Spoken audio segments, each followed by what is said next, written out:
2024-25ನೇ ಸಾಲಿನಲ್ಲಿ ಹೊಸ ಮರಳು ಗಣಿಗಾರಿಕೆ ನಿಯಮಗಳನ್ನು ಜಾರಿಗೊಳಿಸಲಾಗಿದೆ. ಈ ನಿಯಮಗಳಡಿ ರಿವರ್ಸ್ ಆಕ್ಷನ್ ಮೂಲಕ ಪಾರದರ್ಶಕವಾಗಿ ಮರಳು ಬ್ಲಾಕ್ಗಳನ್ನು ಮಂಜೂರು ಮಾಡಲಾಗುತ್ತಿದೆ. ಇದರಿಂದ ರಾಜ್ಯಾದ್ಯಂತ ಏಕರೂಪ ದರದಲ್ಲಿ ಮರಳನ್ನು ಒದಗಿಸಲು ಸಹಕಾರಿಯಾಗಿದೆ. ಖನಿಜಗಳ ಸಾಗಾಣಿಕೆಗೆ ಪರವಾನಗಿ ನೀಡಲು ಹಾಗೂ ಇತರ ಇಲಾಖೆಗಳೊಂದಿಗೆ ಸಮನ್ವಯ ಸಾಧಿಸಲು ಇಂಟಿಗ್ರೇಟೆಡ್ ಲೀಸ್ ಮ್ಯಾನೇಜ್ಮೆಂಟ್ ಸಿಸ್ಟಮ್ ತಂತ್ರಾಂಶಗಳನ್ನು ಅಳವಡಿಸಲಾಗುತ್ತಿದೆ. 24-25ನೇ ಸಾಲಿನಲ್ಲಿ 10 ಕಬ್ಬಿಣದ ಅದುರಿನ ಖನಿಜ ಬ್ಲಾಕ್ಗಳನ್ನು ಹರಾಜು ಪ್ರಕ್ರಿಯೆಗೊಳಿಸಿ ಹೆಚ್ಚಿನ ರಾಜಸ್ವ ಸಂಗ್ರಹಣೆಗೆ ಕ್ರಮ ವಹಿಸಲಾಗಿದೆ. ಇದರಿಂದಾಗಿ ಮುಂದಿನ ವರ್ಷಗಳಲ್ಲಿ ಒಟ್ಟಾರೆ 5,847 ಕೋಟಿ ರಾಜಸ್ವ ಸಂಗ್ರಹಿಸಲಾಗುವುದು. ರಾಜ್ಯದ ಸಕ್ಕರೆ ಕಾರ್ಖಾನೆಗಳು 2023-24 ಸಾಲಿನಲ್ಲಿ 585 ಲಕ್ಷ ಮೆಟ್ರಿಕ್ ಟನ್ ಕಬ್ಬು ತುರಿಸಿ 53 ಲಕ್ಷ ಮೆಟ್ರಿಕ್ ಟನ್ ಸಕ್ಕರೆ ಉತ್ಪಾದಿಸಿ ಈ ಅವಧಿಯಲ್ಲಿ ಸಕ್ಕರೆ ಕಾರ್ಖಾನೆಗಳು ರೈತರಿಗೆ ಪಾವತಿ ಮಾಡಬೇಕಾದ ಸಂಪೂರ್ಣ ಬಿಲ್ಲುಗಳನ್ನು ಪಾವತಿಸಿದೆ. ಸಕ್ಕರೆ ಕಾರ್ಖಾನೆಗಳ ವ್ಯಾಪ್ತಿಯಲ್ಲಿನ ರಸ್ತೆಗಳ ಅಭಿವೃದ್ಧಿಗಾಗಿ 25-26ನೇ ಸಾಲಿನಲ್ಲಿ 20 ಕೋಟಿ ರು ಒದಗಿಸಲಾಗಿದೆ. ಕಾರ್ಮಿಕರ ಕೊರತೆಯಿಂದಾಗುವ ಕಬ್ಬಿನ ಕಟಾವಿನ ಸಮಸ್ಯೆಯನ್ನು ನಿವಾರಿಸಲು ಹೈಟೆಕ್ ಹಾರ್ವೆಸ್ಟರ್ ಯಂತ್ರೋಪಕರಣಗಳನ್ನು ಬಾಡಿಗೆ ಆಧಾರದ ಮೇಲೆ ರೈತರಿಗೆ ಒದಗಿಸಲು 140ಕ್ಕಿಂತ ಹೆಚ್ಚು ಶುಗರ್ ಕೇನ್ ಹಾರ್ವೆಸ್ಟರ್ ಹಬ್ಗಳನ್ನು ಸ್ಥಾಪಿಸಲು 70 ಕೋಟಿ ರು ಸಹಾಯಧನ ಒದಗಿಸಲಾಗಿದೆ. ನೇಕಾರರಿಗೆ ಆರ್ಥಿಕ ಸ್ವಾವಲಂಬನೆಯನ್ನು ಕಲ್ಪಿಸಿ ಅವರ ಜೀವನ ಮಟ್ಟವನ್ನು ಉನ್ನತೀಕರಿಸಲು ಮತ್ತು ನೇಕಾರಿಕೆ ಉದ್ದಿಮೆಯನ್ನು ಉತ್ತೇಜಿಸಲು ಈಗ ಚಾಲ್ತಿಯಲ್ಲಿರುವ ಅನೇಕ ಉಪಯೋಜನೆಗಳನ್ನು ಒಗ್ಗೂಡಿಸಿ ನೇಕಾರರ ಪ್ಯಾಕೇಜ್ 2 ಜಾರಿಗೊಳಿಸಲಾಗುವುದು. ನೇಕಾರರಿಗೆ 1ರಿಂದ 10 HP ವರೆಗಿನ ವಿದ್ಯುತ್ ಮಗ್ಗಗಳಿಗೆ ಉಚಿತ ವಿದ್ಯುತ್ ನೀಡಲಾಗುತ್ತಿದೆ. 10 HPಯಿಂದ 20 HP ವರೆಗಿನ ಮಗ್ಗಗಳಿಗೆ ವಿಧಿಸಲಾಗಿದ್ದ ವಿದ್ಯುತ್ ಮಿತಿಯನ್ನು ಸಡಿಲಿಸಿದೆ. ಒಟ್ಟಾರೆ 90,645 ನೇಕಾರರಿಗೆ ಉಚಿತ ವಿದ್ಯುತ್ ಹಾಗೂ ರಿಯಾಯಿತಿ ವಿದ್ಯುತ್ ಸವಲತ್ತನ್ನು ಒದಗಿಸಲು 100 ಕೋಟಿ ರು ಅನುದಾನ ಒದಗಿಸಲಾಗಿದೆ. ರಾಜ್ಯದಲ್ಲಿ ಜವಳಿ ಹಾಗೂ ಸಿದ್ಧ ಉಡುಪುಗಳ ಕ್ಷೇತ್ರದಲ್ಲಿ ಹೆಚ್ಚಿನ ಬಂಡವಾಳ ಆಕರ್ಷಿಸಿ ಸುಮಾರು 2 ಲಕ್ಷ ಉದ್ಯೋಗ ಸೃಜಿಸುವ ಉದ್ದೇಶದಿಂದ ನೂತನ ಜವಳಿ ನೀತಿ 2025-30 ರೂಪಿಸಲಾಗುವುದು. ಉದ್ಯೋಗ ಸೃಜನೆಯೊಂದಿಗೆ ಆರ್ಥಿಕ ಪ್ರಗತಿ ಸಾಧಿಸಲು ರಾಜ್ಯಾದ್ಯಂತ ಜವಳಿ ಪಾರ್ಕ್ಗಳನ್ನು ಸ್ಥಾಪಿಸಲಾಗುತ್ತಿದೆ. ಕಾರ್ಕಳ, ರಾಣೆಬೆನ್ನೂರು, ರಾಯಚೂರು, ಕಡೂರು ಹಾಗೂ ಚಿಕ್ಕಮಗಳೂರಿನಲ್ಲಿ PPP ಮಾದರಿಯಲ್ಲಿ ಹಾಗೂ ಕೇಂದ್ರ ಸರ್ಕಾರದ ಸಹಯೋಗದೊಂದಿಗೆ ಕಲಬುರಗಿಯಲ್ಲಿ PM ಮಿತ್ರ ಜವಳಿ ಪಾರ್ಕ್ ಸ್ಥಾಪಿಸಲಾಗುತ್ತಿದೆ. ಮಾಹಿತಿ ತಂತ್ರಜ್ಞಾನ, ಜೈವಿಕ ತಂತ್ರಜ್ಞಾನ ಹಾಗೂ ವಿಜ್ಞಾನ ಮತ್ತು ತಂತ್ರಜ್ಞಾನ ಬೆಂಗಳೂರು ಹೊರತುಪಡಿಸಿ ಇತರ ನಗರಗಳಲ್ಲಿಯೂ ನಾವೀನ್ಯತೆ ಮತ್ತು ಉದ್ಯಮಶೀಲತೆಯನ್ನು ಉತ್ತೇಜಿಸಲು 1,000 ಕೋಟಿ ರೂಪಾಯಿ ವೆಚ್ಚದಲ್ಲಿ ಸ್ಥಳೀಯ ಆರ್ಥಿಕ ಆಕ್ಸಿಲರೇಟರ್ ಕಾರ್ಯಕ್ರಮ ಲೀಪನ್ನು ಪ್ರಾರಂಭಿಸಲಾಗುವುದು. ಇದಕ್ಕೆ ಪ್ರಸಕ್ತ ಸಾಲಿನಲ್ಲಿ 200 ಕೋಟಿ ರು ಅನುದಾನವನ್ನು ಒದಗಿಸಲಾಗಿದೆ.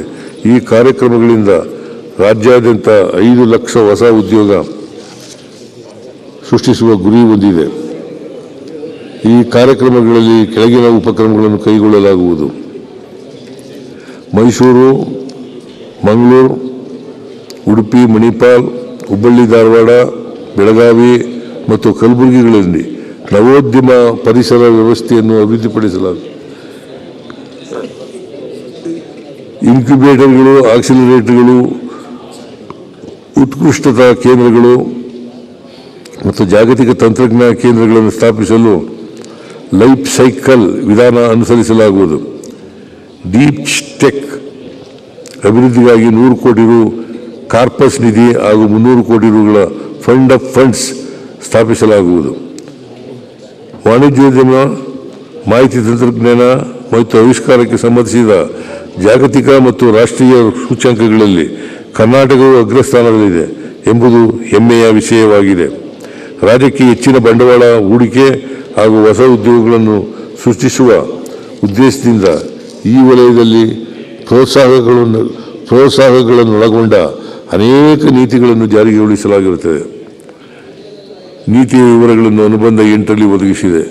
ಮಾಹಿತಿ ತಂತ್ರಜ್ಞಾನ ಕ್ಷೇತ್ರದಲ್ಲಿ ರಾಜ್ಯವನ್ನು ಇನ್ನಷ್ಟು ಬಲಪಡಿಸುವ ಉದ್ದೇಶದಿಂದ ಹೊಸ IT ನೀತಿಯನ್ನು 2025ನೇ ಸಾಲಿನಲ್ಲಿ ಜಾರಿಗೊಳಿಸಲಾಗುವುದು.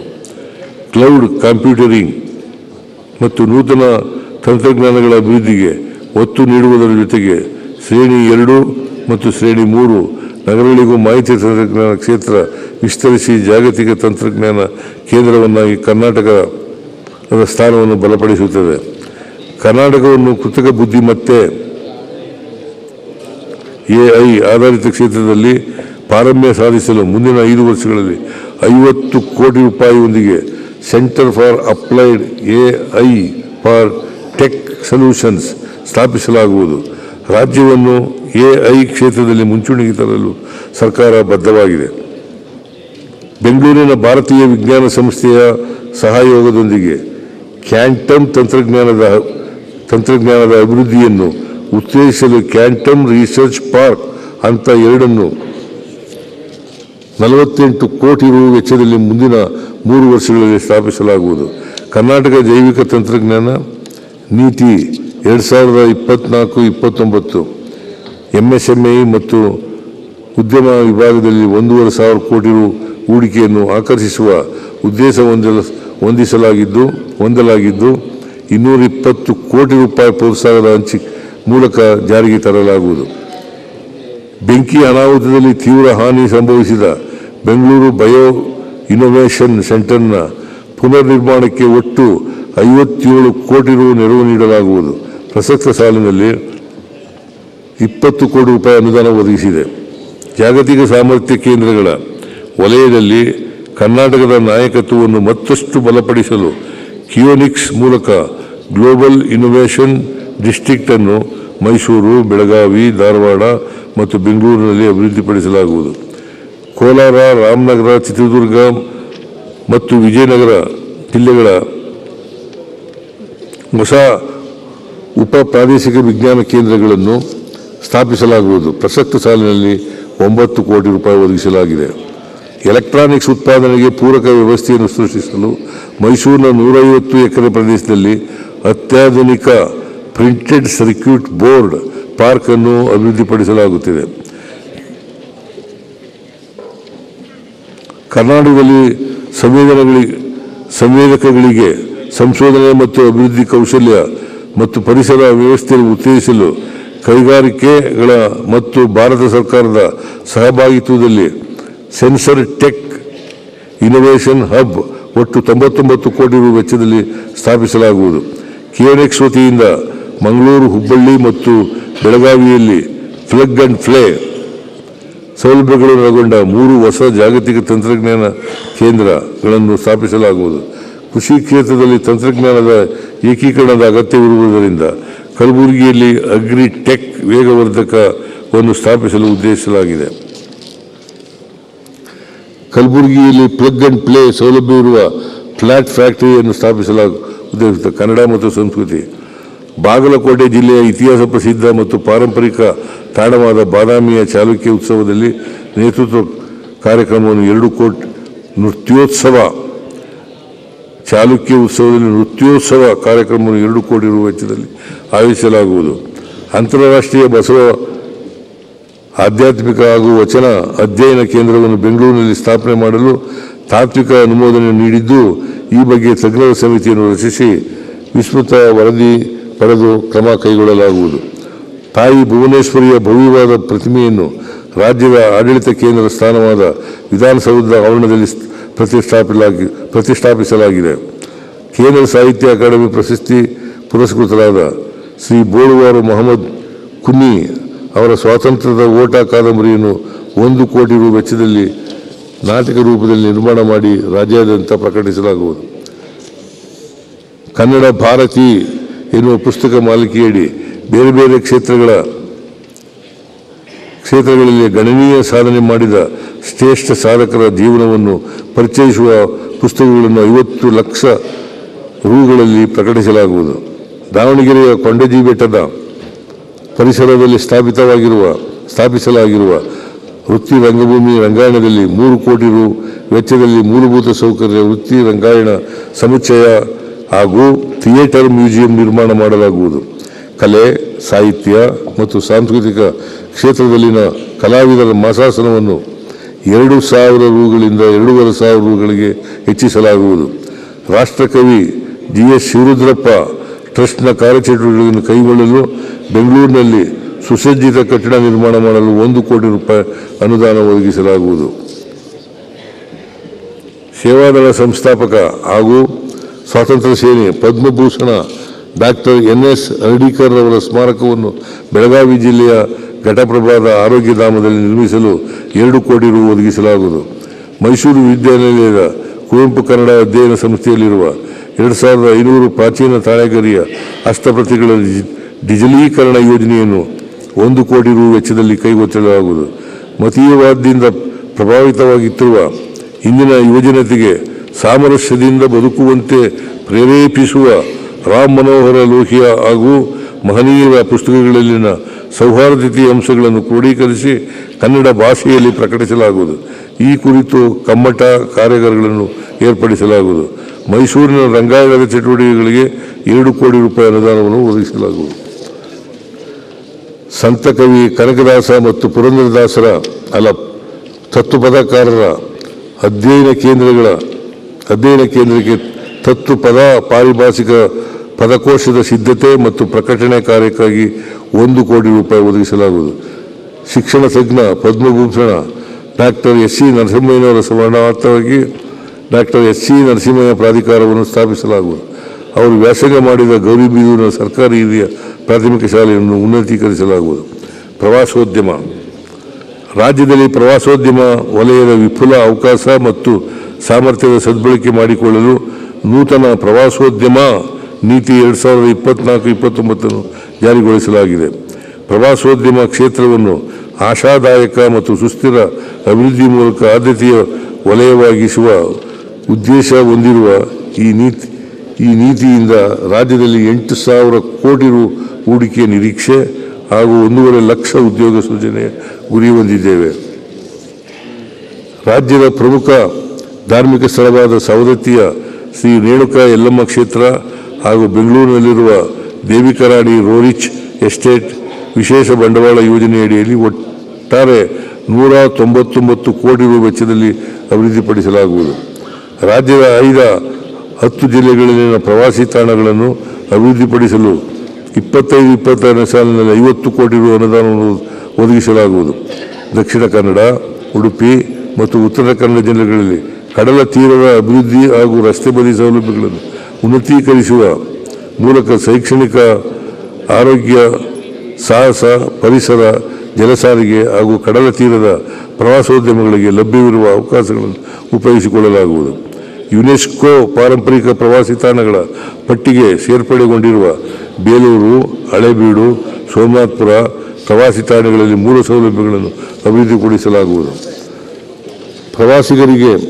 ಪ್ರವಾಸಿಗರ ಸುರಕ್ಷತೆಗಾಗಿ ಪ್ರವಾಸಿ ತಾಣಗಳಲ್ಲಿ ಕಾರ್ಯನಿರ್ವಹಿಸುತ್ತಿರುವ ಪ್ರವಾಸಿ ಮಿತ್ರರಿಗೆ ತರಬೇತಿ ನೀಡಿ ಅವರ ಸಂಖ್ಯೆಯನ್ನು 1,000ಕ್ಕೆ ಹೆಚ್ಚಿಸಲಾಗುವುದು ಹಾಗೂ ಪ್ರವಾಸಿಗರಿಗೆ ಮಾಹಿತಿ ನೀಡಲು 24x7 ಪ್ರವಾಸಿ ಸಹಾಯವಾಣಿಯನ್ನು ತೆರೆಯಲಾಗುವುದು.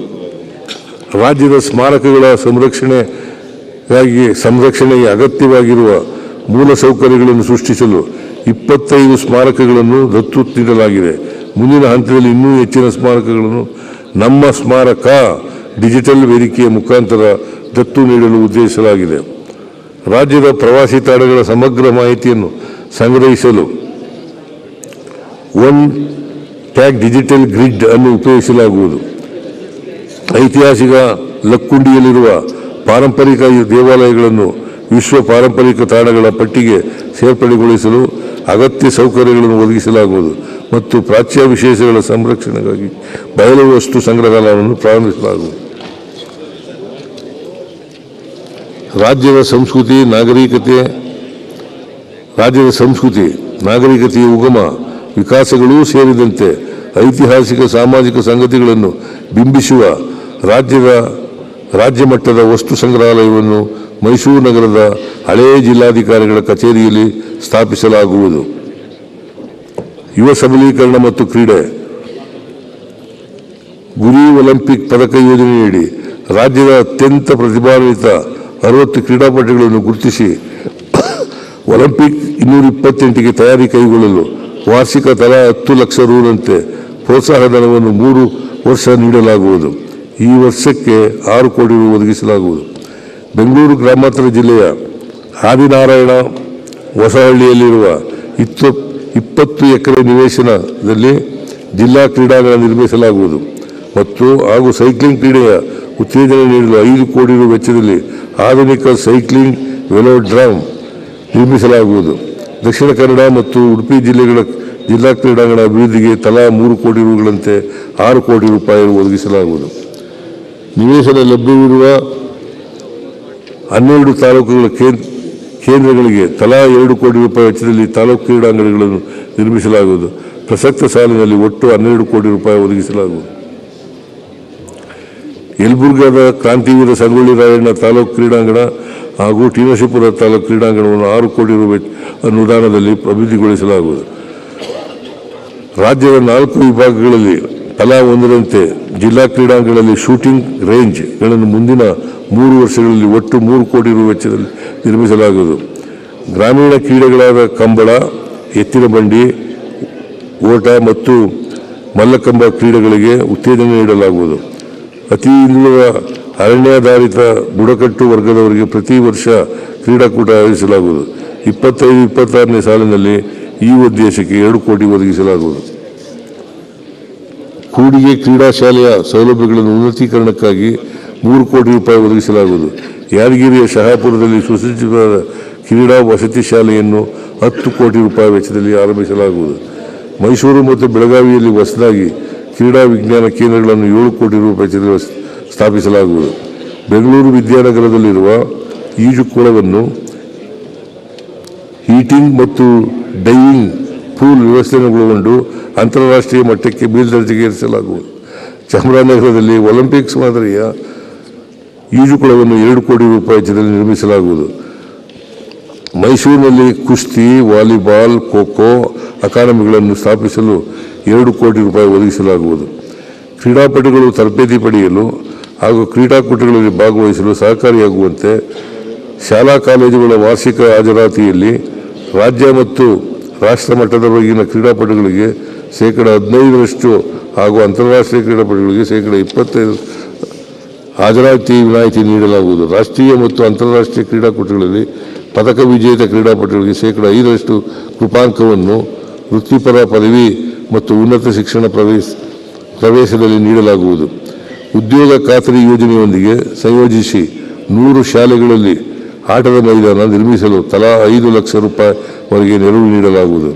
ನಿವೃತ್ತಿ ಹೊಂದಿದ ಕುಸ್ತಿಪಟುಗಳಿಗೆ ನೀಡಲಾಗುತ್ತಿರುವ ಮಾಸಾಸನವನ್ನು ಅಂತಾರಾಷ್ಟ್ರೀಯ ಮಟ್ಟದ ಕುಸ್ತಿಪಟುಗಳಿಗೆ 6,000 ರೂಪಾಯಿಗಳಿಗೆ, ರಾಷ್ಟ್ರ ಮಟ್ಟದ ಕುಸ್ತಿಪಟುಗಳಿಗೆ 5,000 ರೂಪಾಯಿಗಳಿಗೆ ಹಾಗೂ ರಾಜ್ಯ ಮಟ್ಟದ ಕುಸ್ತಿಪಟುಗಳಿಗೆ 4,500 ರೂಪಾಯಿಗಳಿಗೆ ಹೆಚ್ಚಿಗೆ ಮಾಡಲಾಗುವುದು.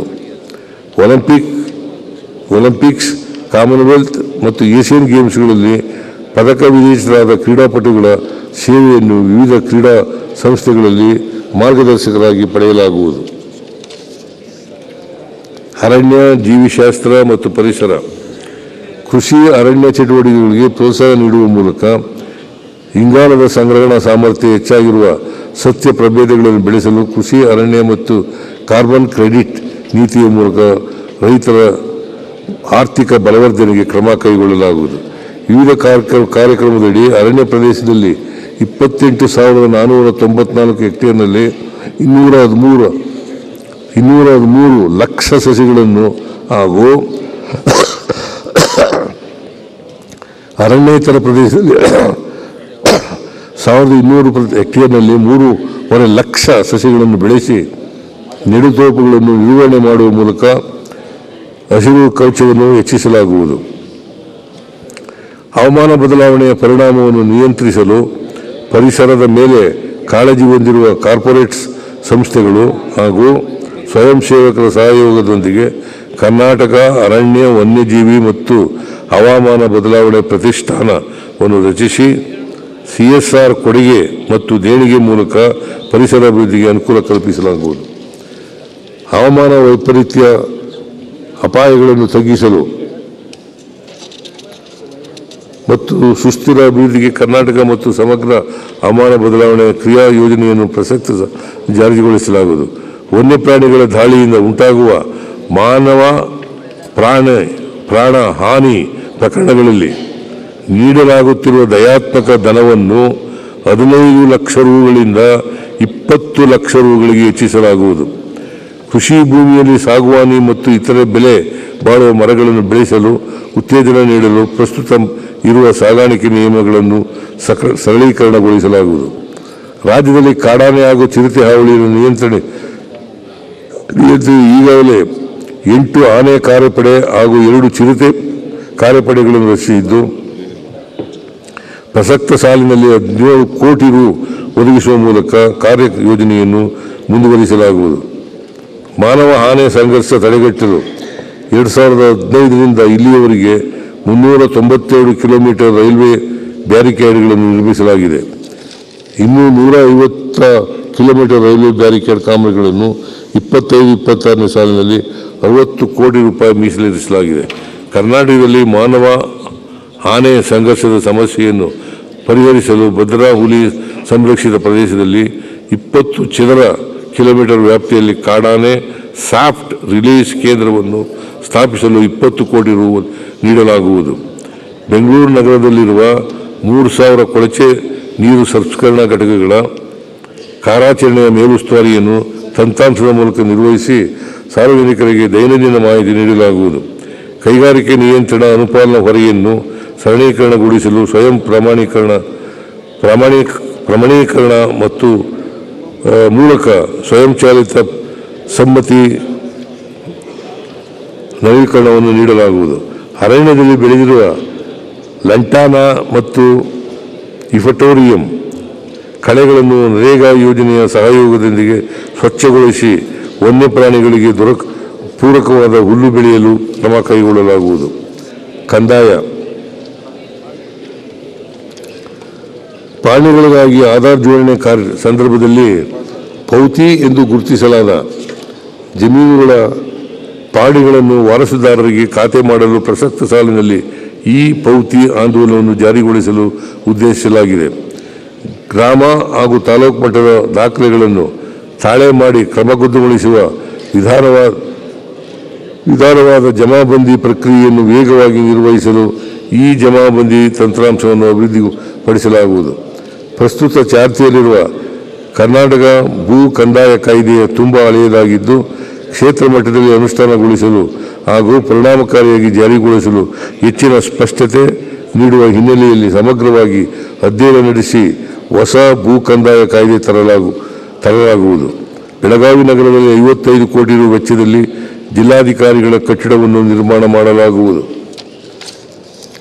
ರೈತರು ಮತ್ತು ಸಾರ್ವಜನಿಕರ ಅನುಕೂಲಕ್ಕಾಗಿ ಸಮರ್ಪಕ ಸೌಲಭ್ಯಗಳನ್ನು ಒಳಗೊಂಡ ಹೊಸ 100 ನಾಡ ಕಚೇರಿಗಳನ್ನು ನಿರ್ಮಿಸಲು ಉದ್ದೇಶಿಸಲಾಗಿದೆ.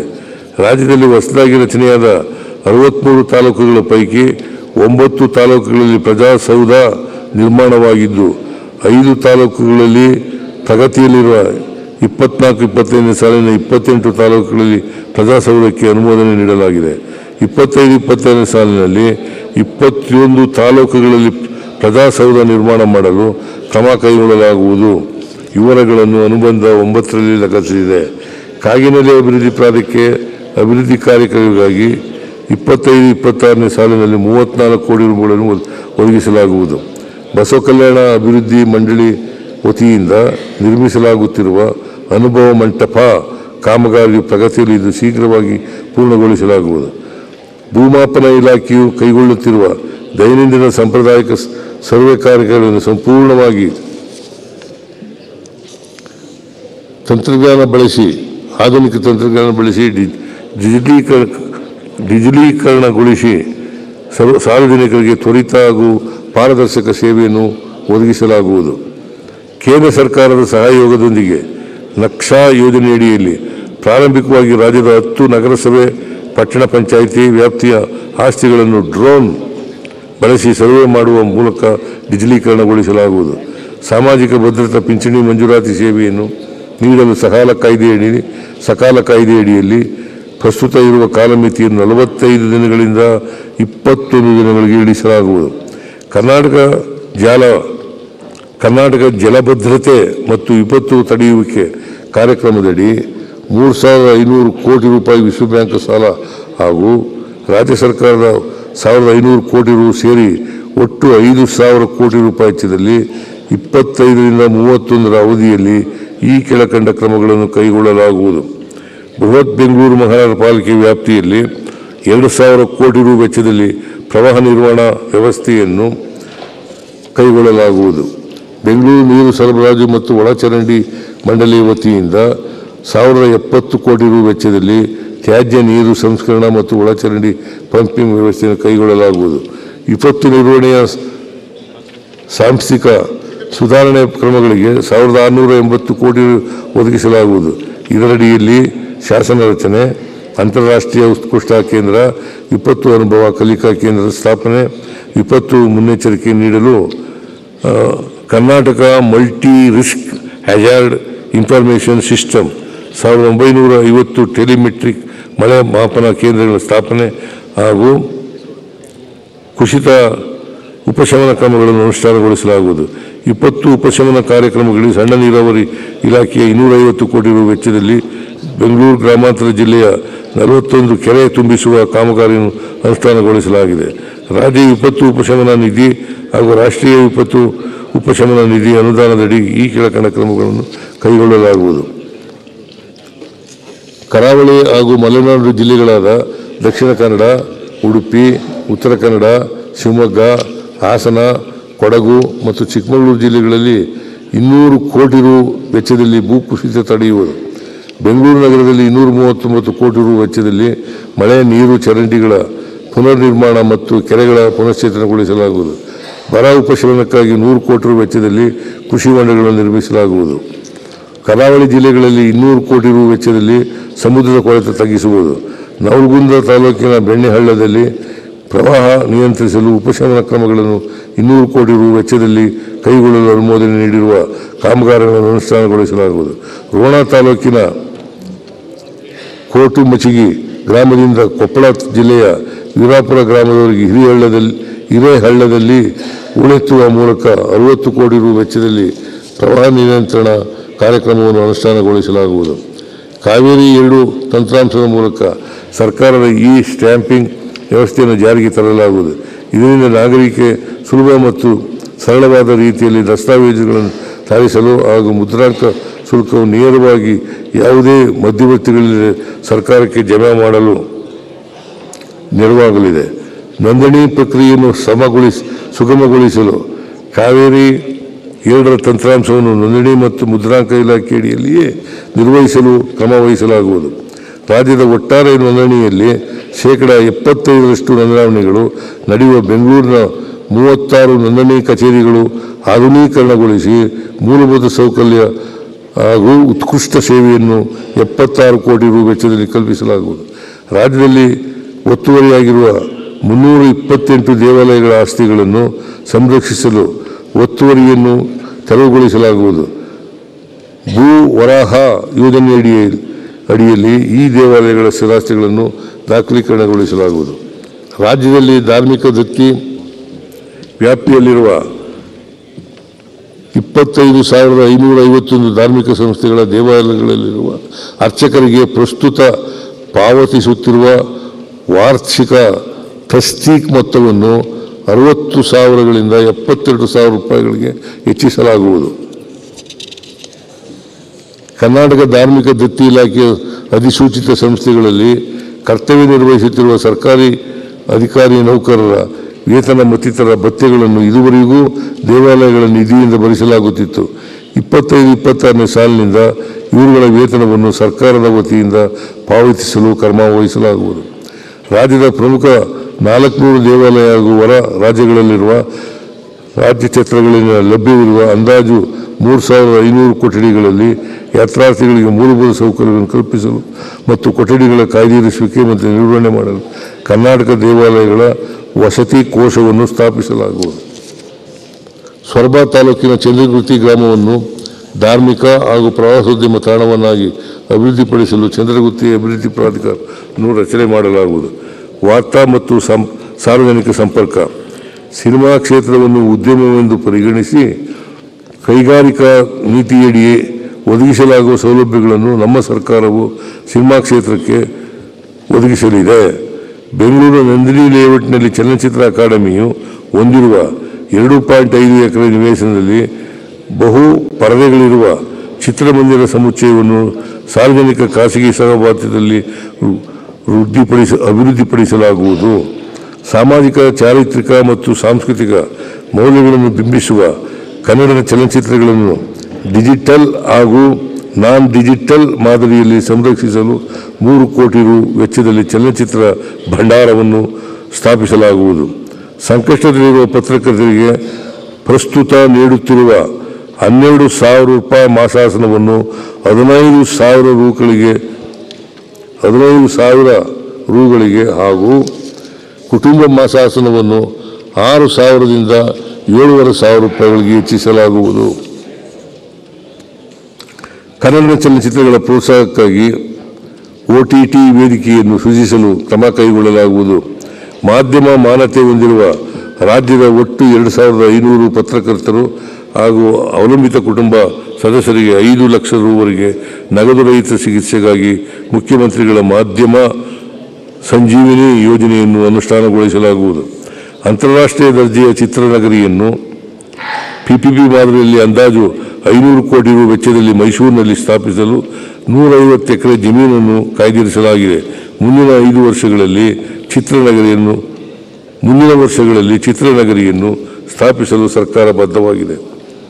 ರಾಜ್ಯದ ಮಲ್ಟಿಪ್ಲೆಕ್ಸ್ಗಳು ಸೇರಿದಂತೆ ಎಲ್ಲ ಚಿತ್ರಮಂದಿರಗಳಲ್ಲಿ ಪ್ರದರ್ಶಿಸಲಾಗುವ ಪ್ರತಿ ಪ್ರದರ್ಶನಕ್ಕೆ ಪ್ರವೇಶ ದರವನ್ನು 200 ರೂಗಳಿಗೆ ಸೀಮಿತಗೊಳಿಸಲಾಗುವುದು.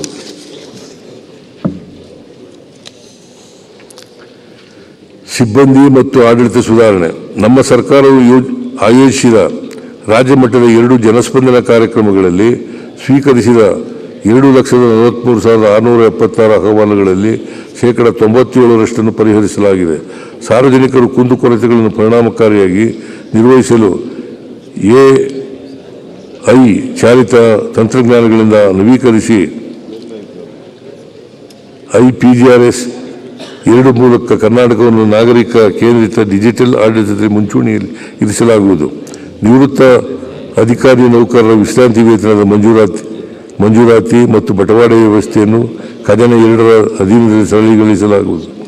7ನೇ ರಾಜ್ಯ ವೇತನ ಆಯೋಗದ ಶಿಫಾರಸಿನಂತೆ ರಾಜ್ಯ ಸರ್ಕಾರಿ ನೌಕರರ ವೇತನ, ಪಿಂಚಣಿ ಮತ್ತು ಕೆಲವು ನಿರ್ದಿಷ್ಟ ಭತ್ಯೆಗಳನ್ನು ಪರಿಷ್ಕರಿಸಿ ದಿನಾಂಕ 1/8/24ರಿಂದ ಜಾರಿಗೆ ಬರುವಂತೆ ಅನುಷ್ಠಾನಗೊಳಿಸಲಾಗಿದೆ. ಇದಕ್ಕಾಗಿ ರಾಜ್ಯವು ವಾರ್ಷಿಕ 19,401 ಕೋಟಿ ರು ಹೆಚ್ಚುವರಿ ಮೊತ್ತವನ್ನು ಭರಿಸುತ್ತಿದೆ. ಕರ್ನಾಟಕ ರಾಜ್ಯ ದೂರ ಸಂವೇದಿ ಅನ್ವಯಿಕೆ ಕೇಂದ್ರದ KSRSCSC ಕರ್ನಾಟಕ GIS ಪೋರ್ಟಲ್ನಲ್ಲಿ ಇಲಾಖೆಗಳ ಆಸ್ತಿಗಳ ಮಾಹಿತಿ ಲಭ್ಯವಿದ್ದು 29,000ಕ್ಕೆ ಹೆಚ್ಚು ಕಂದಾಯ ಗ್ರಾಮಗಳ ಇಸ್ಸಾ ನಕ್ಷೆಗಳನ್ನು ಡಿಜಿಟಲೀಕರಣಗೊಳಿಸಲಾಗಿದೆ. ಈ ಪೋರ್ಟಲ್ ಅನ್ನು ಆಧುನಿಕ ತಂತ್ರಜ್ಞಾನಗಳಾದ AI, ML ಮತ್ತು ಪರಿಕರಗಳನ್ನು ಬಳಸಿ 25-26ನೇ ಸಾಲಿನಿಂದ ಹಂತವಾಗಿ 150 ಕೋಟಿ ರು ಅಂದಾಜು ವೆಚ್ಚದಲ್ಲಿ ಉನ್ನತೀಕರಿಸಲಾಗುವುದು.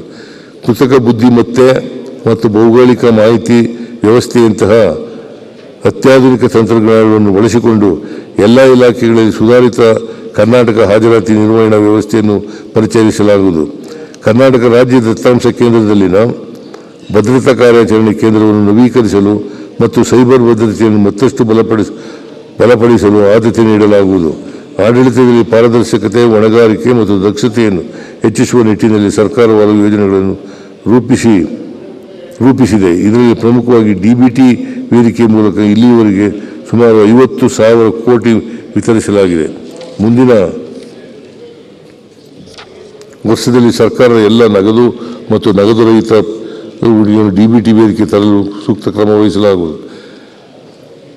ಕೇಶ್ವಾನ್ ಯೋಜನೆಯನ್ನು ರಾಜ್ಯಾದ್ಯಂತ ಹೆಚ್ಚುವರಿ 10,000 ಕಚೇರಿಗಳಿಗೆ ವಿಸ್ತರಿಸಲು ಉದ್ದೇಶಿಸಲಾಗಿದೆ. ಕೃತಕ ಬುದ್ಧಿಮತ್ತೆ ಚಾಲಿತ ಆಡಳಿತವನ್ನು ಬಲಪಡಿಸಲು ಕರ್ನಾಟಕ AI ಕೋಶವನ್ನು ಸ್ಥಾಪಿಸಲಾಗಿದೆ. ಕಂಪ್ಯೂಟರ್ ವಿಷನ್, NLP, LLM ಮತ್ತು ಇತರ AI ತಂತ್ರಜ್ಞಾನವನ್ನು ಬಳಸಿಕೊಂಡು AI ಆಧಾರಿತ ಆಡಳಿತವನ್ನು ಅಭಿವೃದ್ಧಿಗೊಳಿಸಲಾಗುತ್ತಿದೆ. ರಾಜ್ಯದ ಬಹುತೇಕ ಎಲ್ಲ ಕಚೇರಿಗಳಲ್ಲಿ ಇ-ಆಫೀಸ್ ತಂತ್ರಾಂಶವನ್ನು ಅನುಷ್ಠಾನಗೊಳಿಸಲಾಗಿದೆ. ಈ ವ್ಯವಸ್ಥೆಯನ್ನು ಇನ್ನಷ್ಟು ಪರಿಣಾಮಕಾರಿಯಾಗಿ ಅನುಷ್ಠಾನಗೊಳಿಸಲು ರಾಜ್ಯ ಸರ್ಕಾರವು ತನ್ನದೇ ಆದ ಇ-ಆಫೀಸ್ ತಂತ್ರಾಂಶವನ್ನು ಅಭಿವೃದ್ಧಿಪಡಿಸಲು ಯೋಜಿಸಲಾಗುವುದು. ಒಳಾಡಳಿತ ರಾಜ್ಯದ ಆರ್ಥಿಕ ಪ್ರಗತಿಯಲ್ಲಿ ಕಾನೂನು ಮತ್ತು ಸುವ್ಯವಸ್ಥೆಯು ಅತ್ಯಂತ ಮಹತ್ವದ ಪಾತ್ರವನ್ನು ವಹಿಸುತ್ತದೆ. ಇದಕ್ಕಾಗಿ ಈ ಕೆಳಕಂಡ ಉಪಕ್ರಮಗಳನ್ನು ಕೈಗೊಳ್ಳಲಾಗಿರುತ್ತದೆ. ಸಮಾಜದಲ್ಲಿ ಗಲಭೆ ಉಂಟು ಮಾಡುವವರ ವಿರುದ್ಧ ಶೂನ್ಯ ಸಹಿಷ್ಣುತೆ ನೀತಿಯನ್ನು ಅಳವಡಿಸಲಾಗಿದ್ದು, ಕಠಿಣ ಮತ್ತು ನಿರ್ದಾಕ್ಷಿಣ್ಯ ಕ್ರಮಗಳನ್ನು ಕೈಗೊಳ್ಳಲಾಗುತ್ತಿದೆ. ಬೆಂಗಳೂರು ಸೇಫ್ ಸಿಟಿ ಯೋಜನೆಯನ್ನು 667 ಕೋಟಿ ರು ವೆಚ್ಚದಲ್ಲಿ ಅನುಷ್ಠಾನಗೊಳಿಸಲಾಗಿದ್ದು, ಯೋಜನೆಯ ಭಾಗವಾಗಿ ಬೆಂಗಳೂರು ನಗರಾದ್ಯಂತ ಒಟ್ಟು 7,500 ಕ್ಯಾಮೆರಾಗಳನ್ನು ಅಳವಡಿಸಿದ್ದು, 10 ಡ್ರೋನ್ಗಳನ್ನು ಮತ್ತು 560 ಬಾಡಿ ಓರ್ನ್ ಕ್ಯಾಮೆರಾಗಳನ್ನು ಒದಗಿಸಲಾಗಿರುತ್ತದೆ. ಸಾರ್ವಜನಿಕವಾಗಿ ಮಹಿಳೆಯರಿಗೆ ಭದ್ರತೆಯ ವಿಶ್ವಾಸವನ್ನು ಮೂಡಿಸುವ ಜೊತೆಗೆ ದೌರ್ಜನ್ಯಕ್ಕೊಳಗಾದ ಮಹಿಳೆಯರು ಮತ್ತು ಮಕ್ಕಳಿಗೆ ಕೂಡಲೇ ಪೊಲೀಸ್ ನೆರವನ್ನು ಒದಗಿಸುವ ಉದ್ದೇಶದಿಂದ ನಗರಾದ್ಯಂತ ಒಟ್ಟು 60 ಮಹಿಳಾ ಔಟ್ಪೋಸ್ಟ್ಗಳನ್ನು ಸ್ಥಾಪಿಸಲಾಗುತ್ತದೆ. 7 ಪೊಲೀಸ್ ಠಾಣೆ ಮತ್ತು ಕಚೇರಿ ಕಟ್ಟಡಗಳನ್ನು ಪೂರ್ಣಗೊಳಿಸಿ ಲೋಕಾರ್ಪಣೆಗೊಳಿಸಲಾಗುವುದು. ಮುಂದುವರೆದು 12 ಪೊಲೀಸ್ ಠಾಣೆ, 1 ಉಪವಿಭಾಗ ಕಚೇರಿ, 2 ವೃತ್ತ ಕಚೇರಿ ಮತ್ತು 1 ಹೊರಠಾಣೆ ಕಟ್ಟಡ ನಿರ್ಮಾಣಗಳನ್ನು 30 ಕೋಟಿ ರು ವೆಚ್ಚದಲ್ಲಿ ಕೈಗೊಳ್ಳಲಾಗುತ್ತಿದ್ದು, ಅವುಗಳನ್ನು ಶೀಘ್ರವಾಗಿ ಪೂರ್ಣಗೊಳಿಸಲು ಕ್ರಮ ವಹಿಸಲಾಗುವುದು. ನ್ಯಾಯ ವಿಜ್ಞಾನ ಪ್ರಯೋಗಾಲಯಗಳಿಂದ ನೀಡಲಾಗುವ ವರದಿಗಳ ಕಾಯುವಿಕೆ ಅವಧಿಯು ಸರಾಸರಿ 3 ವರ್ಷಗಳಿಂದ 6 ತಿಂಗಳಿಗೆ ಇಳಿಕೆಯಾಗಿರುತ್ತದೆ. ಮೊಬೈಲ್ ಆಡಿಯೋ ವಿಡಿಯೋ ವಿಭಾಗವನ್ನು ಸದೃಢಗೊಳಿಸಲಾಗುತ್ತದೆ. ಚಲನಶೀಲತೆಯನ್ನು ಹೆಚ್ಚಿಸುವ ಉದ್ದೇಶದಿಂದ ಒಳಾಡಳಿತ ಇಲಾಖೆ ವ್ಯಾಪ್ತಿಯಲ್ಲಿ ಬರುವ ಎಲ್ಲ ಇಲಾಖೆಗಳಿಗೆ ಒಟ್ಟು 1,000 ನೂತನ ವಾಹನಗಳನ್ನು ಖರೀದಿಸುವ ಸಲುವಾಗಿ ಪೊಲೀಸ್ ಮೊಬಿಲಿಟಿ ಯೋಜನೆಯಡಿ 2025-26ನೇ ಸಾಲಿಗೆ 50 ಕೋಟಿ ರೂಪಾಯಿ ಒದಗಿಸಲಾಗುವುದು. ನಮ್ಮ ಸರ್ಕಾರದ ಅವಧಿಯಲ್ಲಿ 6 ಜನ ಭೂಗತ ನಕ್ಸಲ ಶರಣಾಗತಿ ಮತ್ತು ಪುನರ್ವಸತಿ ಯೋಜನೆ ಸಮಿತಿಯ ಮುಂದೆ ಶರಣಾಗಿರುತ್ತಾರೆ. ಇದರೊಂದಿಗೆ ರಾಜ್ಯವು ನಕ್ಸಲ್ ಮುಕ್ತವಾಗಿರುವುದರಿಂದ ನಕ್ಸಲ್ ನಿಗ್ರಹ ಪಡೆಯನ್ನು ವಿಸರ್ಜಿಸಲಾಗುವುದು. ಶರಣಾಗಿರುವ ನಕ್ಸಲರನ್ನು ಸಮಾಜದ ಮುಖ್ಯವಾಹಿನಿಗೆ ಸೇರ್ಪಡೆಗೊಳಿಸಲು ಹಾಗೂ ನಕ್ಸಲ್ ಪೀಡಿತ ಪ್ರದೇಶಗಳಲ್ಲಿ ಮೂಲಭೂತ ಸೌಕರ್ಯಗಳನ್ನು ಒದಗಿಸಲು 10 ಕೋಟಿ ರೂಪಾಯಿ ವಿಶೇಷ ಪ್ಯಾಕೇಜ್ ರೂಪಿಸಲಾಗುವುದು. ನಮ್ಮ ಸರ್ಕಾರವು ಹೆಚ್ಚುತ್ತಿರುವ ಸೈಬರ್ ಅಪರಾಧ ಮತ್ತು ಮಾರಕ ದ್ರವ್ಯ ಬಳಕೆ ಮತ್ತು ವ್ಯಾಪಾರದ ವಿರುದ್ಧ ಕಠಿಣ ಕ್ರಮ ಕೈಗೊಳ್ಳಲು ಬದ್ಧವಾಗಿದ್ದು, ಈ ನಿಟ್ಟಿನಲ್ಲಿ ಮಾರಕ ದ್ರವ್ಯ ಮತ್ತು ಸೈಬರ್ ಅಪರಾಧಗಳ ವಿಭಾಗವನ್ನು ಬಲಗೊಳಿಸಲು 5 ಕೋಟಿ ರೂಪಾಯಿ ಅನುಗೊಳಿಸಲಾಗುವುದು. ನಂದಿ ಬೆಟ್ಟದ ಬಳಿ ಕೂಡುಗುರ್ಕಿ ಮತ್ತು KGF ಬಳಿ 2 ಭಾರತೀಯ ಮೀಸಲು ಪೊಲೀಸ್ ಪಡೆಗಳನ್ನು ಸ್ಥಾಪಿಸಲು 80 ಕೋಟಿ ರೂಪಾಯಿ ಅನುದಾನವನ್ನು ಒದಗಿಸಲಾಗುವುದು. ಪೊಲೀಸ್ ಗೃಹ 2025 ಯೋಜನೆಯಡಿ ಇದುವರೆಗೆ 2016 ವಸತಿ ಗೃಹಗಳ ನಿರ್ಮಾಣ ಕಾರ್ಯ ಪೂರ್ಣವಾಗಿದ್ದು, 2008 ವಸತಿ ಗೃಹಗಳ ನಿರ್ಮಾಣ ಕಾರ್ಯ ಪ್ರಗತಿಯಲ್ಲಿರುತ್ತದೆ. 2025-26ನೇ ಸಾಲಿನಲ್ಲಿ 300 ಕೋಟಿ ರು ಮೊತ್ತದ ವಸತಿ ಗೃಹಗಳ ನಿರ್ಮಾಣ ಕಾರ್ಯವನ್ನು ಕೈಗೆತ್ತಿಕೊಳ್ಳಲಾಗುವುದು. ಪೊಲೀಸ್ ಇಲಾಖೆಯ ಬಲವರ್ಧನೆಗಾಗಿ ಈ ಕೆಳಕಂಡ ಸುಧಾರಣಾ ಕ್ರಮಗಳನ್ನು ಕೈಗೊಳ್ಳಲಾಗುವುದು. ಬೆಂಗಳೂರು ನಗರದ ಪರಿಣಾಮಕಾರಿ ಪೊಲೀಸ್ ವ್ಯವಸ್ಥೆಗಾಗಿ ಈಗಿರುವ 8 ಪೊಲೀಸ್ ವಿಭಾಗಗಳನ್ನು 11ಕ್ಕೆ ಹೆಚ್ಚಿಸಲಾಗುವುದು. ರಾಜ್ಯದಲ್ಲಿ ಪ್ರಸ್ತುತ 5 ಬಾಂಬ್ ಪತ್ತೆ ಮತ್ತು ನಿಷ್ಕ್ರಿಯ ದಳಗಳು bomb detection and disposal squad ಕಾರ್ಯನಿರ್ವಹಿಸುತ್ತಿದ್ದು, ಪ್ರಸಕ್ತ ವರ್ಷ ಬಳ್ಳಾರಿ, ದಾವಣಗೆರೆ, ಮೈಸೂರು ಮತ್ತು ಬೆಂಗಳೂರು ಕೇಂದ್ರ ವಲಯಗಳಲ್ಲಿ ಬಾಂಬ್ ಪತ್ತೆ ಮತ್ತು ರಾಷ್ಟ್ರೀಯ ದಳಗಳನ್ನು ಸ್ಥಾಪಿಸಲಾಗುವುದು. ಪೊಲೀಸ್ ಸಿಬ್ಬಂದಿಯು ಸದೃಢ ಮತ್ತು ಆರೋಗ್ಯವಾಗಿರಬೇಕಾದ್ದು ಅವಶ್ಯಕವಾಗಿದ್ದು, ಪೊಲೀಸ್ ಸಿಬ್ಬಂದಿಗಳ ವಾರ್ಷಿಕ ಆರೋಗ್ಯ ತಪಾಸಣೆಗಾಗಿ ಪ್ರಸಕ್ತ ನೀಡಲಾಗುತ್ತಿರುವ ತಲಾ 1,000 ರೂಪಾಯಿಗಳಿಂದ 1,000 ರೂಪಾಯಿಗಳಿಗೆ ಹೆಚ್ಚಿಸಲಾಗುವುದು. ಬಂದೋಬಸ್ತಿಗೆ ನಿಯೋಜಿಸುವ ಪೊಲೀಸ್ ಅಧಿಕಾರಿ ಮತ್ತು ಸಿಬ್ಬಂದಿಗಳಿಗೆ ಪ್ರಸ್ತುತ ಚಾಲ್ತಿಯಲ್ಲಿರುವ ಆಹಾರ ಭತ್ಯೆಯ ದರವನ್ನು 200ರಿಂದ 300ರಿಗೆ ಹೆಚ್ಚಿಸಲು ಕ್ರಮ ವಹಿಸಲಾಗುವುದು. ಗೃಹರಕ್ಷಕ ಮತ್ತು ಪೌರರಕ್ಷಣಾ ಸ್ವಯಂ ಸೇವಕರು ಕರ್ತವ್ಯಕ್ಕೆ ಹಾಗೂ ತರಬೇತಿಗೆ ಆಯೋಜಿಸಿದ ಸಂದರ್ಭದಲ್ಲಿ ಮರಣ ಹೊಂದಿದಲ್ಲಿ ಅವರ ಕುಟುಂಬಕ್ಕೆ ಹಾಲಿ ನೀಡುತ್ತಿರುವ 5 ಲಕ್ಷ ರು ಪರಿಹಾರವನ್ನು 10 ಲಕ್ಷ ರುಗಳಿಗೆ ಹೆಚ್ಚಿಸಲಾಗುವುದು. ಕಾರಾಗೃಹ ಇಲಾಖೆಯಡಿಯಲ್ಲಿನ ಮೂಲಸೌಕರ್ಯದ ಅಭಿವೃದ್ಧಿಗಾಗಿ 100 ಕೋಟಿ ರೂಪಾಯಿ ಅನುದಾನ ಒದಗಿಸಲಾಗುವುದು. ಅಗ್ನಿಶಾಮಕ ಮತ್ತು ತುರ್ತು ಸೇವೆಗಳ ಇಲಾಖೆಯಿಂದ 24-25ನೇ ಸಾಲಿನಲ್ಲಿ 4,300 ಜನರನ್ನು ಅಗ್ನಿ ಅನಾಹುತದಿಂದ ರಕ್ಷಿಸಿ ಸುಮಾರು 1,501 ಕೋಟಿ ರು ಮೊತ್ತದ ಖಾಸಗಿ ಮತ್ತು ಸಾರ್ವಜನಿಕ ಆಸ್ತಿಪಾಸ್ತಿಗಳನ್ನು ರಕ್ಷಿಸಲಾಗಿದೆ. 2025-26ನೇ ಸಾಲಿನಲ್ಲಿ ಈ ಕೆಳಕಂಡ ಉಪಕ್ರಮಗಳನ್ನು ತೆಗೆದುಕೊಳ್ಳಲಾಗುವುದು. KSAP 2 ಯೋಜನೆಯಡಿ ಉಪಕರಣಗಳ ಖರೀದಿ ಮತ್ತು ಕಟ್ಟಡ ನಿರ್ಮಾಣಕ್ಕಾಗಿ 50 ಕೋಟಿ ರು ಅನುದಾನವನ್ನು ಒದಗಿಸಲಾಗುವುದು. ಬಹುಮಹಡಿ ಕಟ್ಟಡಗಳಲ್ಲಿ ಸಂಭವಿಸಬಹುದಾದ ಅಗ್ನಿ ಅನಾಹುತ ತಡೆಗಟ್ಟುವ ಸಲುವಾಗಿ 52-54 ಮೀಟರ್ ಎತ್ತರಕ್ಕೆ ತಲುಪುವ ಏರಿಯಲ್ ಲ್ಯಾಡರ್ ಪ್ಲಾಟ್ಫಾರ್ಮ್ ವಾಹನ ಒದಗಿಸಲಾಗುವುದು. ಇಲಾಖೆಯ ವಿಸ್ತರಣೆ ಮತ್ತು ಆಧುನೀಕರಣ ಕಾರ್ಯವನ್ನು 15ನೇ ಹಣಕಾಸು ಆಯೋಗದ ಅನುದಾನದಲ್ಲಿ 330 ಕೋಟಿ ರು ವೆಚ್ಚದಲ್ಲಿ ಕೈಗೊಳ್ಳಲಾಗುವುದು. ಮೈಸೂರು ನಗರದ ವ್ಯಾಪ್ತಿಯಲ್ಲಿ 3 ಕೋಟಿ ರು ವೆಚ್ಚದಲ್ಲಿ ಹೊಸ ಅಗ್ನಿಶಾಮಕ ರಕ್ಷಣಾ ಕಟ್ಟಡವನ್ನು ನಿರ್ಮಿಸಲು ಶ್ರಮ ವಹಿಸಲಾಗುವುದು. ಸಾರಿಗೆ ಮಹಿಳೆಯರ ಸಬಲೀಕರಣಕ್ಕಾಗಿ ಮತ್ತು ಸಾಮರ್ಥ್ಯ ವೃದ್ಧಿಗಾಗಿ ಪ್ರಥಮ ಬಾರಿಗೆ ಜಾರಿಗೆ ತರಲಾಗಿರುವ ಶಕ್ತಿ ಯೋಜನೆಯಡಿ ಪ್ರಸಕ್ತ ವರ್ಷ ಇದುವರೆಗೆ 224.53 ಕೋಟಿ ಮಹಿಳಾ ಪ್ರಯಾಣಿಕರು, 226.53 ಲಕ್ಷ ಮಹಿಳಾ ಪ್ರಯಾಣಿಕರು ಸೌಲಭ್ಯ ಪಡೆದಿರುತ್ತಾರೆ. ಮಹಿಳೆಯರ ಸ್ವಾವಲಂಬನೆ ಮತ್ತು ಆರ್ಥಿಕ ಅಭಿವೃದ್ಧಿಗೆ ಶಕ್ತಿ ತುಂಬಿದ ಈ ಯೋಜನೆಗಾಗಿ 24-25 ಸಾಲಿನಲ್ಲಿ 5,015 ಕೋಟಿ ರು ವೆಚ್ಚ ಭರಿಸಲಾಗಿದ್ದು 25-26ನೇ ಸಾಲಿಗೆ 5,300 ಕೋಟಿ ಒದಗಿಸಲಾಗಿರುತ್ತದೆ. ಬೆಂಗಳೂರು ಮೆಜೆಸ್ಟಿಕ್ ಬಸ್ ನಿಲ್ದಾಣದ ಜಾಗವನ್ನು ಪ್ರಾಜೆಕ್ಟ್ ಮೆಜೆಸ್ಟಿಕ್ ಯೋಜನೆಯಡಿ ಸಾರ್ವಜನಿಕ ಖಾಸಗಿ ಸಹಭಾಗಿತ್ವದ ಆಧಾರದ ಮೇಲೆ ಪುನರ್ ಅಭಿವೃದ್ಧಿಪಡಿಸಿ ವಾಣಿಜ್ಯ ಸಂಕೀರ್ಣದೊಂದಿಗೆ ಸಾರಿಗೆ ಹಬ್ ನಿರ್ವಹಿಸಲು ಉದ್ದೇಶಿಸಲಾಗಿದೆ. ರಾಜ್ಯದಲ್ಲಿ ಪ್ರಗತಿಯಲ್ಲಿರುವ 42 ಸ್ವಯಂಚಾಲಿತ ಪರೀಕ್ಷಾ ಪಥಗಳ ನಿರ್ಮಾಣವನ್ನು ಸದರಿ ಸಾಲಿನಲ್ಲಿ ಪೂರ್ಣಗೊಳಿಸಲಾಗುವುದು.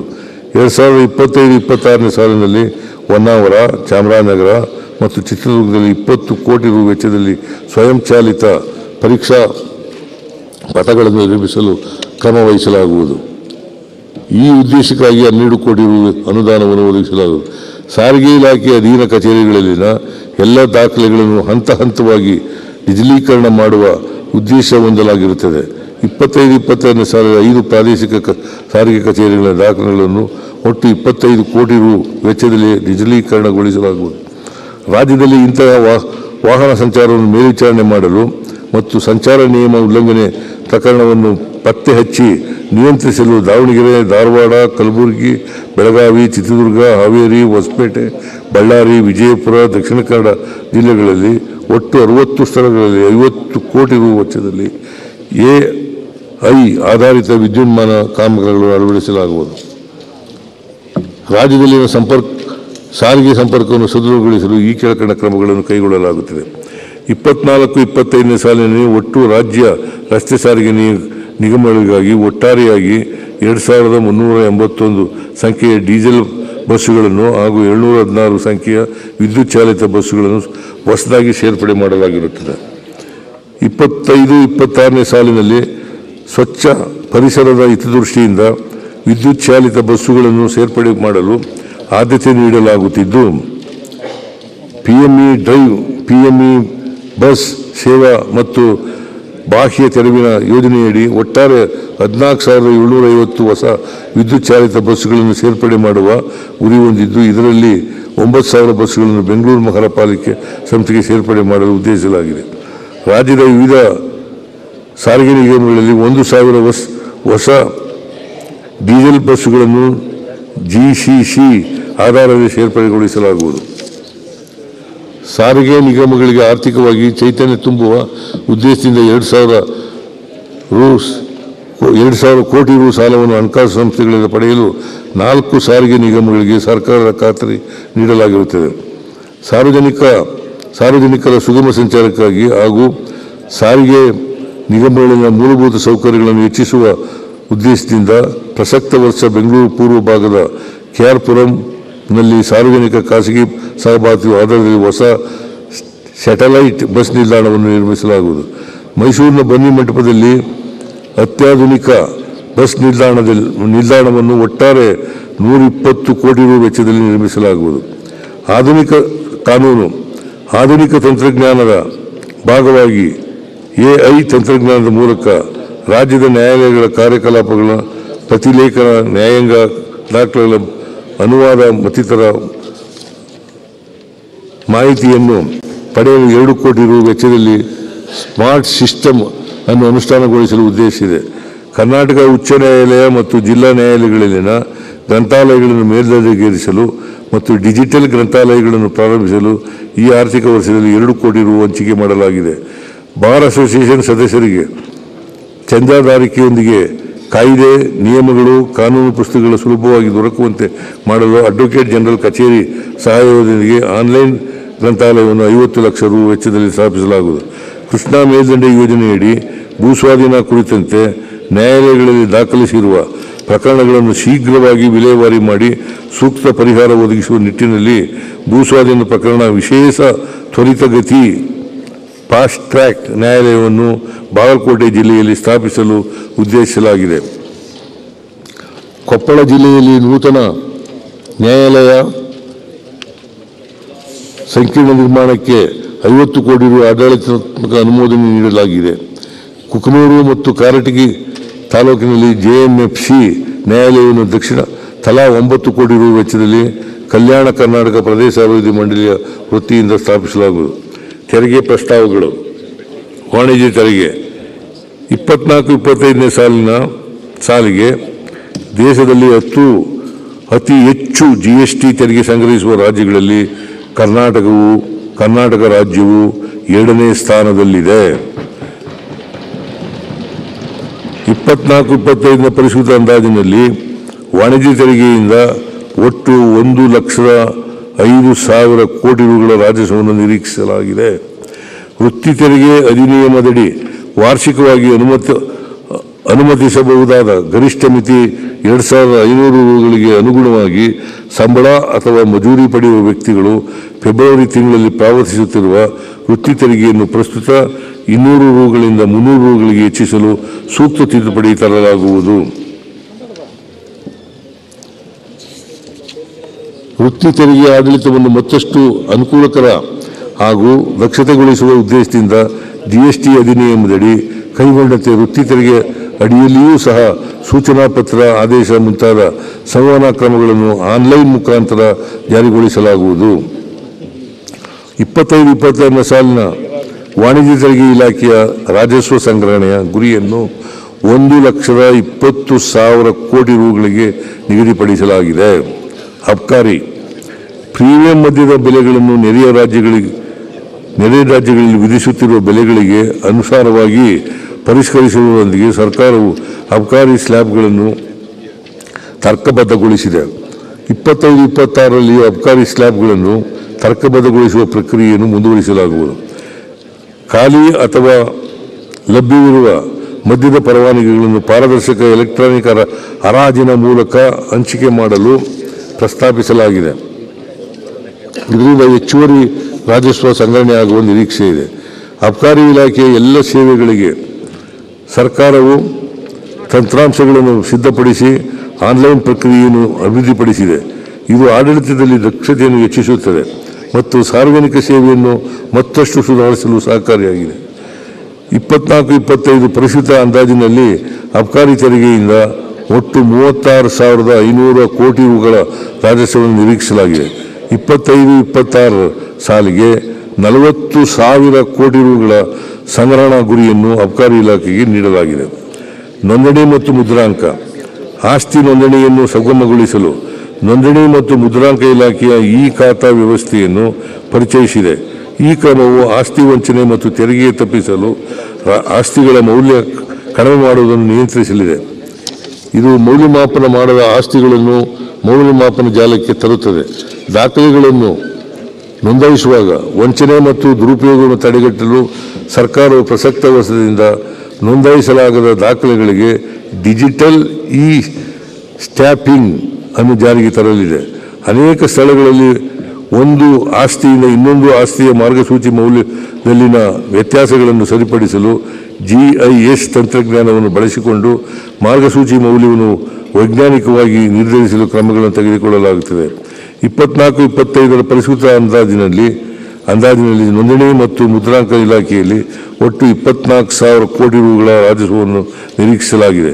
25-26ನೇ ಸಾಲಿನ ನೋಂದಣಿ ಮತ್ತು ಇಲಾಖೆಗೆ 28,000 ಕೋಟಿ ರೂಗಳ ರಾಜಸ್ವ ನಿಗದಿಯಾಗಿದೆ.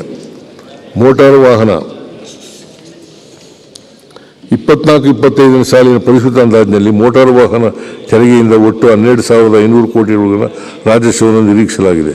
25-26ನೇ ಸಾರಿಗೆ ಇಲಾಖೆಗೆ 15,000 ಕೋಟಿ ರೂಗಳ ರಾಜಸ್ವ ಗುರಿ ನೀಡಲಾಗಿದೆ.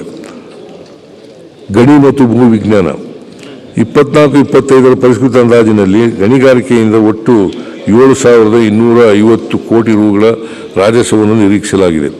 ಪ್ರಸ್ತುತ ಗಣಿ ಮತ್ತು ಖನಿಜ ಅಭಿವೃದ್ಧಿ ನಿಯಂತ್ರಣ ಕಾಯ್ದೆಯ ನಿಬಂಧನೆಯ ಪ್ರಕಾರ ರಾಜಧನವನ್ನು ಮಾತ್ರ ವಿಧಿಸಲಾಗುತ್ತಿದೆ. ಆದರೆ ಸುಪ್ರೀಂ ಕೋರ್ಟಿನ ತೀರ್ಪಿನ ಹಿನ್ನೆಲೆಯಲ್ಲಿ ರಾಜ್ಯ ಸರ್ಕಾರವು ರಾಜಧನದ ಜೊತೆಗೆ ಪ್ರಮುಖ ಖನಿಜಗಳ ಮೇಲೆ ತೆರಿಗೆ ವಿಧಿಸಬಹುದಾಗಿದೆ. ಅಲ್ಲದೆ ವಿಧಾನಮಂಡಲದಲ್ಲಿ ಈ ಕುರಿತ ಮಸೂದೆಯನ್ನು ಅಂಗೀಕರಿಸಲಾಗಿದೆ. ಈ ಹಿನ್ನೆಲೆಯಲ್ಲಿ 25-26ನೇ ಸಾಲಿಗೆ ಖನಿಜಗಳ ಮೇಲೆ ವಿಧಿಸುವ ತೆರಿಗೆಯಿಂದ 3,000 ಕೋಟಿ ರೂಗಳ ತೆರಿಗೆ ರಾಜಸ್ವ ಸ್ವೀಕೃತಿಯನ್ನು ಅಂದಾಜಿಸಲಾಗಿದೆ. ಸಣ್ಣ ಖನಿಜಗಳನ್ನು ಸಾಗಿಸಲು ಮತ್ತು ಸರಕು ಮತ್ತು ಸೇವಾ ತೆರಿಗೆ ಪೋರ್ಟಲ್ ಮೂಲಕ ಸೂಚಿಸಲಾದ ಈ-ವೇ ಬಿಲ್ ಅನ್ನು ಕಡ್ಡಾಯಗೊಳಿಸಲು ಕರ್ನಾಟಕ ಸಣ್ಣ ಖನಿಜ ನಿಯಮಗಳು 1994ಕ್ಕೆ ತಿದ್ದುಪಡಿ ತರಲಾಗುವುದು.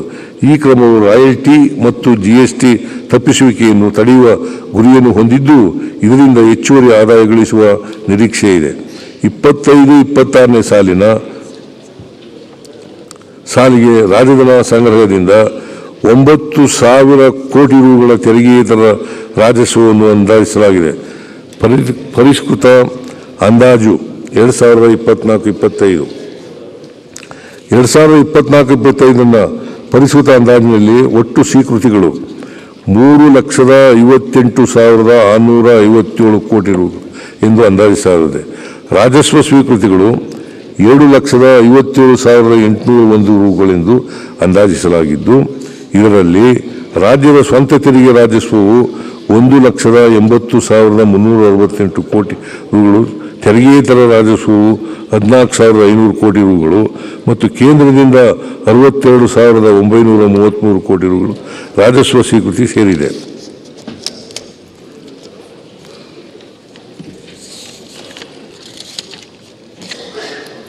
2024-25 ಪರಿಷ್ಕೃತ ಅಂದಾಜಿನಲ್ಲಿ ಒಟ್ಟು ವೆಚ್ಚವು 3,65,865 ಕೋಟಿ ರೂಗಳು ಎಂದು ಅಂದಾಜಿಸಲಾಗಿದೆ. ಇದರಲ್ಲಿ 7,83,928 ಕೋಟಿ ರೂಗಳ ರಾಜಸ್ವ ವೆಚ್ಚ ಮತ್ತು ಸಾಲ ಮರುಪಾವತಿ ಒಳಗೊಂಡು ಬಂಡವಾಳ ವೆಚ್ಚ 81,937 ಕೋಟಿ ರೂಗಳು ಸೇರಿದೆ. ಆಯವ್ಯಯ ಅಂದಾಜು 2025-26 ಸಾಲಿಗೆ 7,92,477 ಕೋಟಿ ರೂಗಳ ರಾಜಸ್ವ ಸ್ವೀಕೃತಿಯನ್ನು ಅಂದಾಜಿಸಲಾಗಿದೆ. ಇದರಲ್ಲಿ 2,08,100 ಕೋಟಿ ರೂಗಳು ಸ್ವಂತ ತೆರಿಗೆ ರಾಜಸ್ವ, 16,500 ಕೋಟಿ ರೂಗಳ ತೆರಿಗೆಯೇತರ ರಾಜಸ್ವ ಮತ್ತು ಕೇಂದ್ರ ಸರ್ಕಾರದ ಸ್ವೀಕೃತಿ 67,877 ಕೋಟಿ ರೂಗಳು ಸೇರಿವೆ. 25-26ನೇ ಸಾಲಿಗೆ ಒಟ್ಟು 1,16,000 ಕೋಟಿ ರೂಗಳ ಸಾಲ ಮತ್ತು 170 ಕೋಟಿ ರೂಗಳ ಋಣೇತರ ಬಂಡವಾಳ ಸ್ವೀಕೃತಿಯನ್ನು ಅಂದಾಜಿಸಲಾಗಿದೆ. ಈ ಎಲ್ಲ ಸ್ವೀಕೃತಿಗಳು ಸೇರಿ 25-26ನೇ ಸಾಲಿನಲ್ಲಿ ಒಟ್ಟು 4,08,647 ಕೋಟಿ ರೂಗಳ ಸ್ವೀಕೃತಿಯನ್ನು ಅಂದಾಜಿಸಲಾಗಿದೆ. 25-26 ಆಯವ್ಯಯದಲ್ಲಿ ಒಟ್ಟು 4,09,549 ಕೋಟಿ ರು ವೆಚ್ಚವನ್ನು ಅಂದಾಜಿಸಲಾಗಿದೆ. ಇದರಲ್ಲಿ 3,11,739 ಕೋಟಿ ರು ರಾಜಸ್ವ ವೆಚ್ಚ, 71,336 ಕೋಟಿ ಬಂಡವಾಳ ವೆಚ್ಚ, ಮತ್ತು 26,474 ಕೋಟಿ ರೂಗಳು ಸಾಲ ಮರುಪಾವತಿ ಒಳಗೊಂಡಿದೆ. 25-26ನೇ ಸಾಲಿಗೆ 19,262 ಕೋಟಿ ರೂಗಳ ರಾಜಸ್ವ ಕೊರತೆಯನ್ನು ಆಯೋಜಿಸಲಾಗಿದ್ದು, GSDPಯ ಶೇಕಡ 0.63ರಷ್ಟಿದೆ. ವಿತ್ತೀಯ ಕೊರತೆ 90,428 ಕೋಟಿ ರೂಗಳು ಎಂದು ಅಂದಾಜಿಸಲಾಗಿದ್ದು, GSDPಯ 2.9ರಷ್ಟಿದೆ. ಶೇಕಡ 25-26ರ ಅಂತ್ಯಕ್ಕೆ ರಾಜ್ಯದ ಒಟ್ಟು ಹೊಣೆಗಾರಿಕೆಗಳು 7,64,655 ಕೋಟಿ ರೂಗಳು ಎಂದು ಅಂದಾಜಿಸಲಾಗಿದ್ದು, GSDPಯ 24.91ರಷ್ಟಿದೆ. 25-26ನೇ ಸಾಲಿಗೆ ರಾಜ್ಯದ ವಿತ್ತೀಯ ಕೊರತೆ ಮತ್ತು ಹೊಣೆಗಾರಿಕೆಗಳನ್ನು ಕರ್ನಾಟಕ ಆರ್ಥಿಕ ಹೊಣೆಗಾರಿಕೆ ಅಧಿನಿಯಮದ ಮಾನದಂಡದಂತೆ ಪಾಲನೆ ಮಾಡಲಾಗಿದ್ದು, ವಿತ್ತೀಯ ಶಿಸ್ತನ್ನು ಕಾಯ್ದುಕೊಳ್ಳಲಾಗಿದೆ. ಆನೆಯನ್ನೇರಿಕೊಂಡು ಓದಿರೆ ನೀವು, ಕುದುರೆಯನ್ನೇರಿಕೊಂಡು ಓದಿರೆ ನೀವು, ಕುಂಕುಮ ಕಸ್ತೂರಿಯ ಪೂಸಿಕೊಂಡು ಓದಿರೆ ಅಣ್ಣ, ಸತ್ಯದ ನಿಲುವನ್ನರಿಯದೆ ಓದಿರಲ್ಲ. ವಿಶ್ವಗುರು ಸಾಂಸ್ಕೃತಿಕ ನಾಯಕ ಬಸವಣ್ಣ. ಸನ್ಮಾನ್ಯ ಅಧ್ಯಕ್ಷರೇ, ನಾನು ರಾಜ್ಯದ ವಿತ್ತೀಯ ಪರಿಸ್ಥಿತಿಯನ್ನು ನಿರ್ವಹಿಸುವ ಜೊತೆಗೆ ಸುಸ್ಥಿರ ಆರ್ಥಿಕ ಬೆಳವಣಿಗೆ ಪೂರಕವಾಗುವ ಆಯವ್ಯಯನ್ನು ಮಂಡಿಸುತ್ತಿದ್ದೇನೆ. ಮೂಲಸೌಕರ್ಯ, ನೀರಾವರಿಯಂತಹ ಪ್ರಮುಖ ಕ್ಷೇತ್ರಗಳು ಒಳಗೊಂಡು ಸಮಾಜ ಕಲ್ಯಾಣಕ್ಕೆ ಆಯವ್ಯಯದಲ್ಲಿ ಆದ್ಯತೆ ನೀಡುವ ಮೂಲಕ ದೀರ್ಘಕಾಲೀನ ಬೆಳವಣಿಗೆ ಯೋಜನೆ ಮಾಡಲಾಗಿದೆ. ಅಲ್ಲದೆ ಆಯವ್ಯಯದಲ್ಲಿ ಅಂದಾಜಿಸಿರುವಂತೆ ವಿತ್ತೀಯ ಶಿಸ್ತನ್ನು ಪಾಲಿಸುವ ಮೂಲಕ ನಮ್ಮ ಸರ್ಕಾರವು ರಾಜ್ಯದ ಹಣಕಾಸು ಪರಿಸ್ಥಿತಿಯನ್ನು ಸುಸ್ಥಿರ ಮತ್ತು ಸದೃಢಪಡಿಸುತ್ತಿರುವುದನ್ನು ಇದು ಖಚಿತಪಡಿಸುತ್ತದೆ. ಈ ಆಯವ್ಯಯವು ಬೆಳವಣಿಗೆಯನ್ನು ಉತ್ತೇಜಿಸುವುದಲ್ಲದೆ ರಾಜ್ಯದ ಒಟ್ಟಾರೆ ವಿತ್ತೀಯ ಪರಿಸ್ಥಿತಿಯನ್ನು ಮತ್ತಷ್ಟು ಬಲಗೊಳಿಸಲಿದೆ. ಈ ಆಯವ್ಯಯದಲ್ಲಿ ಪ್ರಸ್ತಾವಿಸಿರುವ ಯೋಜನೆಗಳನ್ನು ಕಾರ್ಯರೂಪಕ್ಕೆ ತರಲು ಈ ಸದನ ಪ್ರತಿಯೊಬ್ಬ ಸದಸ್ಯರ ಬೆಂಬಲವನ್ನು ನಾನು ಕೇಳುತ್ತೇನೆ. ರಾಜ್ಯದ ಪ್ರಗತಿಗೆ ನಿಮ್ಮೆಲ್ಲರ ಬೆಂಬಲ ದೊರೆಯಲಿದೆ ಎಂದು ನನಗೆ ವಿಶ್ವಾಸ ಇದೆ. ನಾನು 2025-26ನೇ ಸಾಲಿನ ಆಯವ್ಯಯವನ್ನು ಗೌರವಾನ್ವಿತ ಸದನದ ಪರಿಗಣನೆಗೆ ಮಂಡಿಸುತ್ತೇನೆ ಮತ್ತು ಈ ಆಯವ್ಯಯದಲ್ಲಿ ಅಂದಾಜಿಸಿರುವಂತೆ ಮಾರ್ಚ್ 31, 2026ರವರೆಗಿನ ವೆಚ್ಚವನ್ನು ನಿರ್ವಹಿಸಲು ಪೂರ್ಣ ಆಯವ್ಯಯವನ್ನು ಅಂಗೀಕರಿಸಲು ಕೋರುತ್ತಿದ್ದೇನೆ. ಜೈ ಹಿಂದ್, ಜೈ ಕರ್ನಾಟಕ. ಸಭಾಧ್ಯಕ್ಷರಿಗೆ ಧನ್ಯವಾದಗಳು. Thank you.